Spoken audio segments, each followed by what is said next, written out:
dapat hidayah, tatkala dia dapat musibah akan berubah. Anda masih ingat cerita di Batam kalau nggak salah? Ada seorang polisi yang ditabrak, mobilnya ditabrak dari belakang. Turun dari mobil, yang turun polisi ternyata. Kita nabrak bukan polisi aja ribut, gimana kalau polisi? Tambah habis ini. Terus lihat nggak apa-apa kata dia. Ya udah takdir Allah ini. Bayangkan, polisi yang udah ngaji itu, dia tahu itu takdir Allah, mau diapain? Kalau mau dimarahin, kau hati-hati, iya kau hati-hati, tapi nggak mungkin balik. Nah udahlah, sampai dikatakan kalau nggak salah yang nabrak itu motor. Ya, kemudian tuh orang sudah bawa ke rumah sakit, diantar sama polisi itu, subhanallah.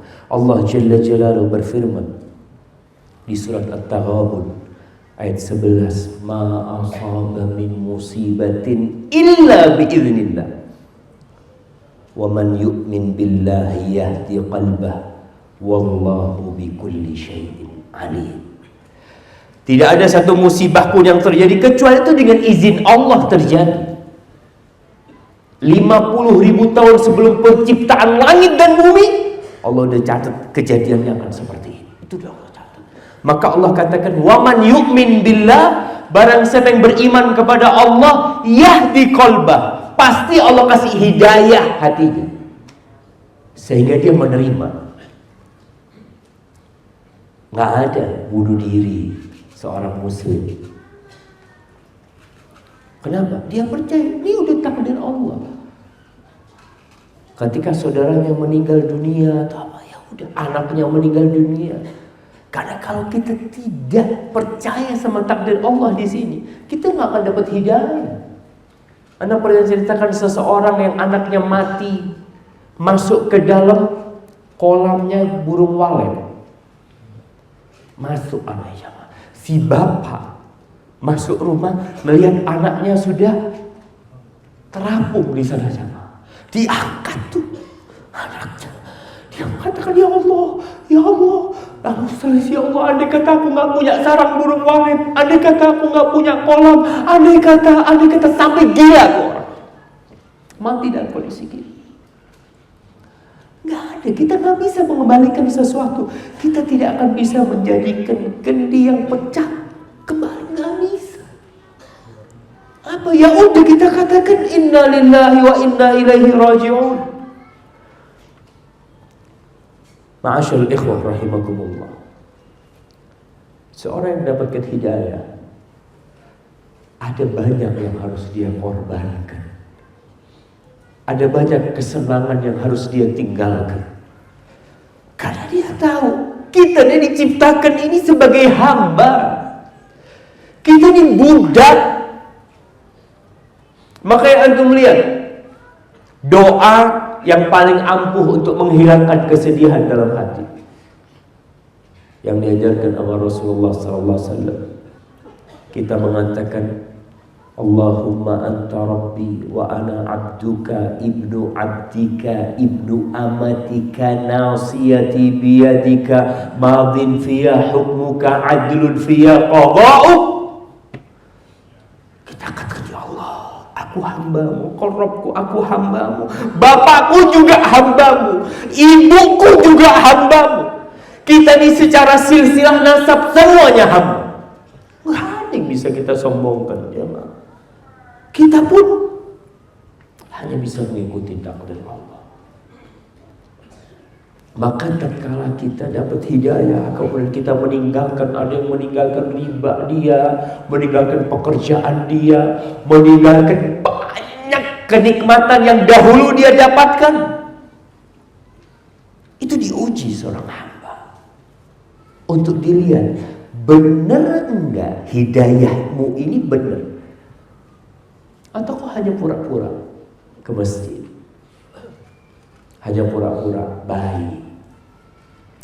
Allah mengatakan ahasiban nasu an yutraku, apakah manusia mengira mereka akan ditinggalkan? Ayyaqulu amanna wa hum la yuftanun, Setelah mereka mengatakan kami beriman, lalu mereka tidak diuji.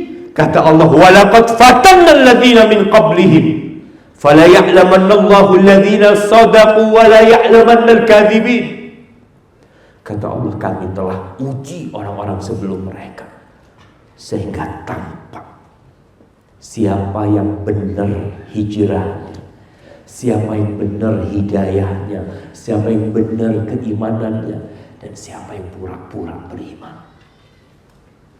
Maka para sahabat diuji, ya Pak. Mereka yang masuk Islam itu bukan dengan masuk Islam langsung senang hidupnya, tidak.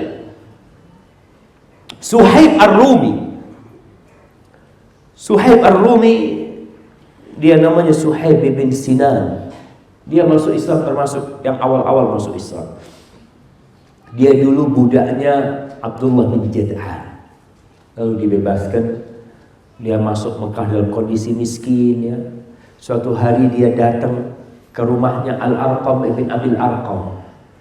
Di situ di pintu itu ketemu sama Ammar bin Yasir. Ente ngapain di sini, kata dia? Aku ingin jumpai Muhammad sallallahu alaihi wasallam. Terus ya kepingin dengar dari dia.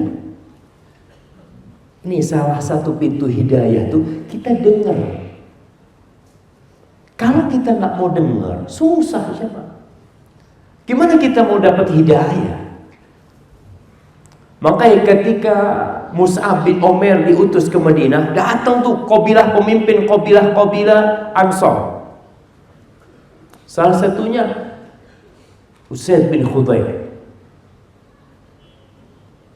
Ini Mus'ab bin Umair datang Usaid bin Khudair. Dia mengatakan dengan tombaknya, ente nih, kata dia, jangan menjelek-jelekkan Tuhan-Tuhan kami.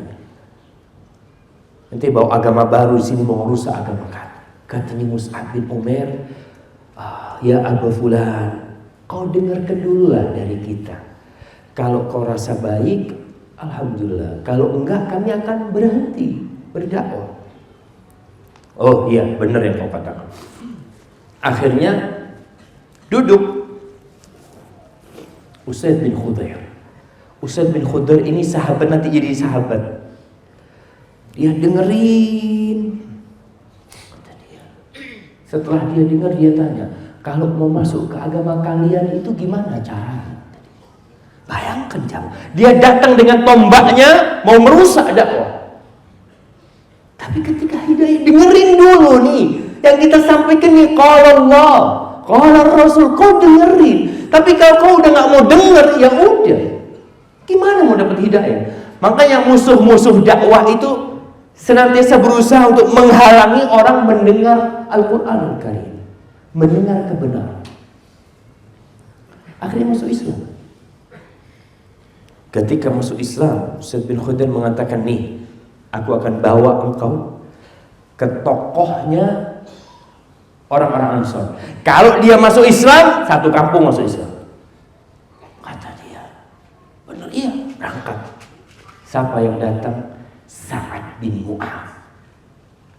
Ingat sahabat Nabi Usaid bin Khudair ini pernah dia baca Al-Quran, malaikat dari langit turun jamaah dengerin bacaan Usaid bin Khudair. Seperti cahaya-cahaya yang bergantung. Kata Rasul SAW, itu malaikat yang dengerin bacaanmu, wahai Usaid.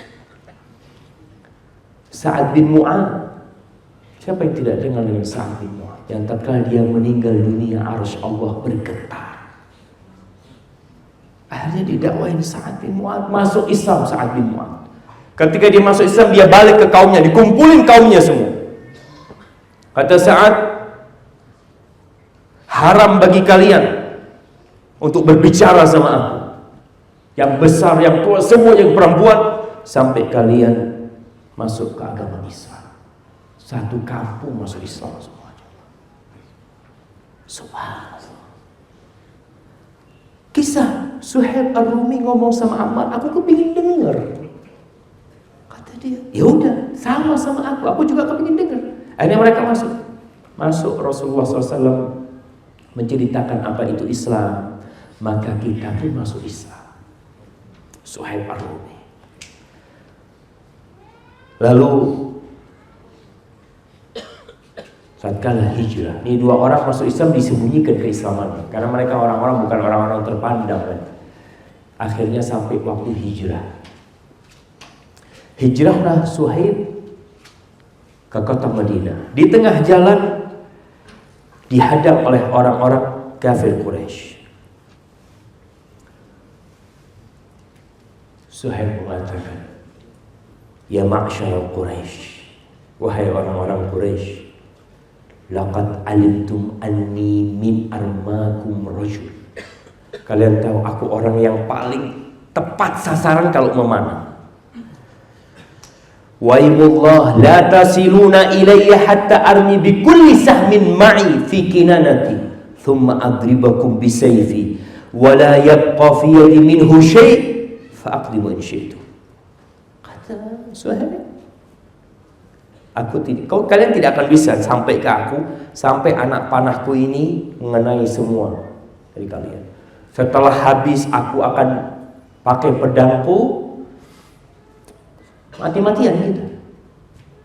Atau kata Suhaib, kalau ente mau, ana kasih tahu uang ana di mana, harta ana di mana. Karena orang-orang kafir mengatakan, Suhaib, kau itu masuk ke kota Mekah miskin. Masa kau mau keluar Mekah bawa harta? Maka akhirnya mereka mau negosiasi. Mereka nerima, oke, di mana harta? Dikasih tahu oleh Suhaib, hartaku di tempat ini, di rumahku dibawa, berangkat. Digali, ada hartanya. Berangkat Suhaib. Dengar Rasulullah SAW perdagangan Suhaib sama orang musyrik. Suhaib memberikan harta, tapi dia bawa Islam ke kota Madinah, dia bisa hijrah. Semua harta yang ditinggal sama Suhaib. Rasulullah SAW mengatakan Rabihal Bay. Datang nih Suhaib, jumpain Rasulullah SAW. Nabi mengatakan kepada Suhaib, Rabihal Bay Aba Yahya, Rabihal Bay Aba Yahya. Perdagangan yang menguntungkan, wahai Abu Yahya. Perdagangan yang menguntungkan. Faqala ya Rasulullah, ma sabaqani ilaika ahad wa ma akhbaraka illa Jibril. Wahai Rasulullah, siapa yang ngasih tahu engkau? Nggak ada orang yang tahu ini kecuali aku. Pasti Jibril yang ngasih tahu kepadaku. Maka turun firman Allah di surat Al-Baqarah ayat 207. Wa minan nasi man yashri nafsahu ibtigha'a mardatillah wallahu raufum bil ibad. Ada di antara hamba-hamba Allah yang membeli dirinya, dia beli jiwanya dengan hartanya dengan mengharapkan ridha Allah Subhanahu wa taala. Kita lihat ada yang harus dikorbankan.